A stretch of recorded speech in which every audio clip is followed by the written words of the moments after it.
Hey you guys, this is Jess with Sourceful Journey back with another video. And I'm already getting questions coming in my inbox about this hat. So in case you guys are wondering, for those who keep asking, where did you get that hat? I didn't get it off of Amazon or anything. I actually got this one in particular off the trumpstore.com website. So I got it for a pretty good deal. So yeah, this one I had for a minute, but I was like, it's starting to get cold out and it's actually snowing outside here where I'm located. So I'm like, oh, it's time to break out the hats. So here I am. Now, I want to focus on a different topic here, more so in regards to the spiritual context. So let's talk about it. I'm going to talk to you guys while I'm doing this. I'm actually putting some lotion on my hands because my hands look a little ashy. Okay, because yeah, Chicago weather, especially Chicago cold weather, is nothing to joke with. As they say, if you know, you know. So I figured I'm going to put some lotion while I'm talking to you guys here. Because it will get you looking pretty ashy if you don't take care of that immediately. So anyhow, in regards to the spiritual context of things, isn't it funny how you can go into a space and certain ones that are prone to be troublemakers tend to freeze up when they get around you, especially if you have a pretty evident spiritual background about yourself. Let me just put it this way. We're all spiritual beings having a human experience, right? But we also do know, we don't even have to say anything to one another, but we can feel it when someone is truly more tapped in than the next. We also can tell when a person's energy is of good versus that of dark, of bad. I think it's funny how when you know certain ones who tend to be the bit of the troublemakers, the gossipers, they tend to do the clicking up. You can tell the difference from those who need the clicking up to seem strong, but those who can stand solo dolo and don't need any of that nonsense. Exhibit A. I'll give you an example. I was at like a little gathering not too long ago. It was just at work, you know, just out and about at work. It was kind of like a little lunch thing they put together. Well, I wouldn't say it was like a really like a luncheon per se, but they actually had some food catered in and everyone was there. Everyone knows who's who when it comes to the troublemakers in the company. And what's interesting is that some of us who tend to be, I guess you could say, more of like a popular loner, we tend to just roll in, just mind our own business. And you can always feel the energy in the room shift when you walk in. They may know that you have a spiritual gift, and they know chances are you can read how they're feeling at the moment or what they may be going through on their end on a personal level. And they may be afraid that you might reveal that too. I get that quite a bit. I don't say nothing though, you know, because at the end of the day, the way I look at it, that's them. It's not for me to speak on. You know, everyone has something that they are going through in their day to day. It's just all about how you maneuver through this thing called life. It's never going to change. So, I'm saying this because I remember the incident. This was just something that happened fairly recent for me. And I thought it was so comical. So I'm thinking to myself, like really? Even with something so simple and nice as a lunch, you're still going to do your clicking up because you're feeling a certain way about an individual. Because you feel like their energy is too strong. You feel like their presence is too strong. And it actually is more of a threat to you because you don't feel like you could ever measure up to it. And part of the reason why it's so strong is because that person is confident with themselves. They know who they are with themselves. They know who they are when it comes to source. They know who they are when it comes to what they're meant to do here. In some way or another, that instills a fear within you. I love those very ones who can actually stare you down and they honestly feel that you not stare them eye to eye and have that moment with them because they feel like they are big and bad when they're in a group. But the moment you can stare them down eye to eye, toe to toe, they want to look away. It's like, wait, but you were just trying to challenge me a moment ago in a sense. Now you can't seem to stand toe to toe with me now that I'm here. You got what you wanted, now what? That tickles me the most, especially when it comes from men. Men are some of the ones that are the main culprits behind that too. And think that they can stare down a woman, she wouldn't dare look at me, she'll look away. And I realize that some of us, we've been through so much shit in our life, we like, what else do I got to lose? And on top of that, I ain't got shit to lose because I got my team, being my spiritual team and God behind me. And as I said in a lot of my older videos, who gonna check me? They don't like that lioness approach. They can't handle that. They prefer more someone who is more so meek as a cat. Some of us are not built like that. And it has been doing fairly well for us. It won't change. I pray for the day that we can all as a collective start to work on our inner wound issues. Get out of the mindset and thinking I need this individual on my left and right to seem strong. Get more into the mindset that as long as I have my spiritual team, because each and every single person on the face of this earth do have a spiritual team. As far as what you do in this lifetime, meaning like you do good versus doing evil, that can change the dynamic of that spiritual team. Let me explain. If you're one to go out to seek dirt, to do dirt towards people just because you don't like them, because you feel like they look a certain way or act a certain way that is not to your liking, if you feel in any way threatened by it and you feel like, okay, I want to make this person's life a living heck, or try to, I should say, do you think your spiritual team is going to back that? People fail to realize this whole 3D mindset way of thinking stays in the 3D. Once the spirit has left the shell, all that stays. As far as the spiritual approach, the inner workings of the spirit, it goes into more of a lighter approach. People fail to realize a lot of the things that we've developed over time while in the spiritual space, because, especially in the earth plane, is because of our environment, our surroundings.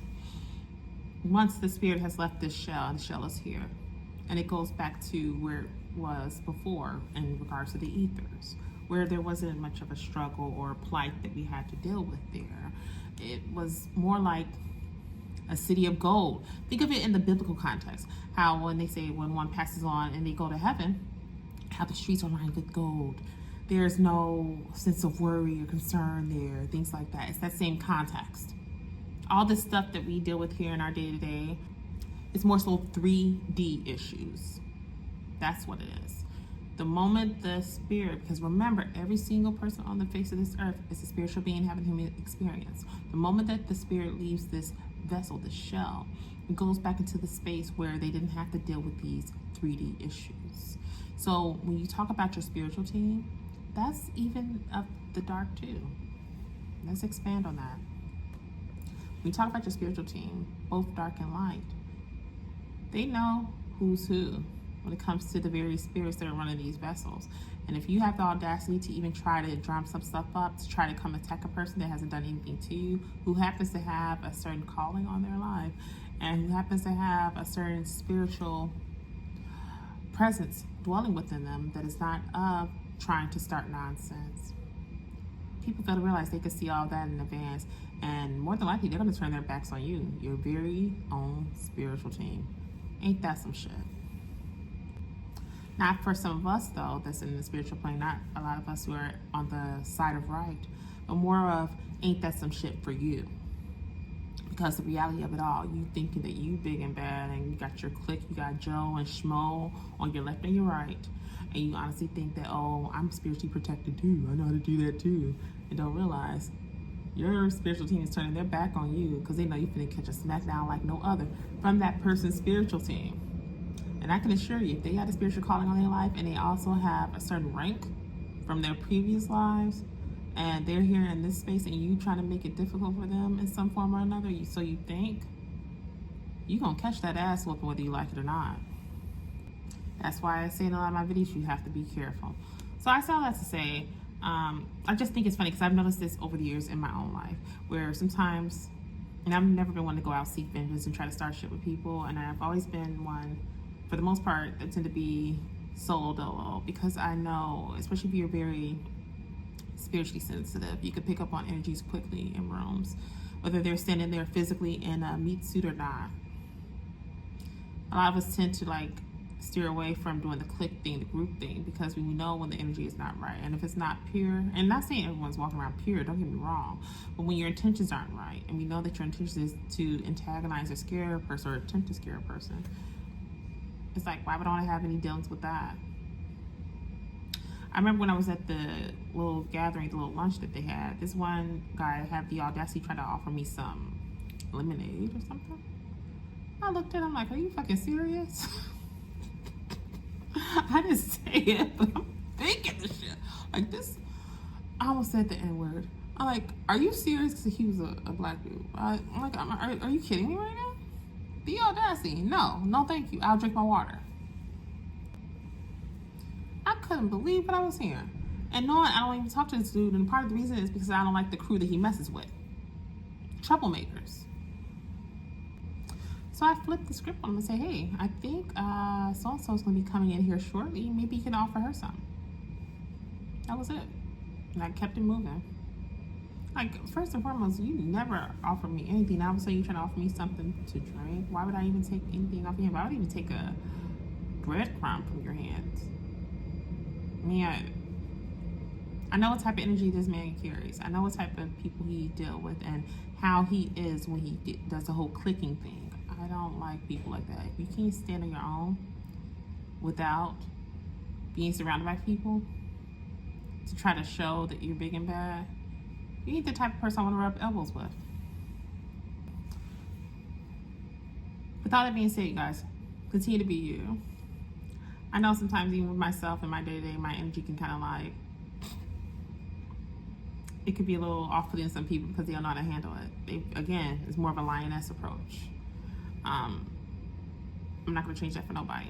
Because when you've been through so much, and it's more of a lioness approach in the sense that you're not going around being a bully to other people. You are just simply carrying yourself in such a way of regalness, in such a way of respect. And it makes it known to the very onlookers who's looking at you. Is making it clear to them who you are as an individual as soon as you step into that very room.